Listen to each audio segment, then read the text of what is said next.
নাথ হুম বলো কি যেন বলবা।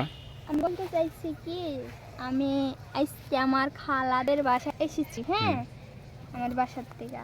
তারপরে দেখেন আমাগো এগুলা কত সুন্দর এলাকাটা, কই কত সুন্দর জঙ্গল আর জঙ্গল। এই জঙ্গলটাই কি তোমাদের এলাকা? হ্যাঁ, এটাই আমাগো সৌন্দর্য, বুঝছেন? তোমাদের বাড়ি কোনটা? আমাগো বাড়ি হইলো ওই যে বিল্ডিং বিল্ডিং।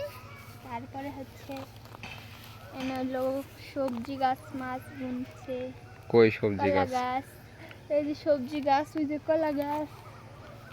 তারপর তারপরে কি আছে এখানে? তারপর আর কোনো গাছই নাই, আর পেঁপে গাছ, কো ওই যে পেঁপে গাছ, ও পেঁপে গাছ। কলা গাছের ধারে। আর কিছু নাই এদিকে, এই কয়টাই। তাহলে এই কয়টা ভিডিও করার জন্য আমার নিয়ে আসছো এই জায়গায়? Bye bye, tata.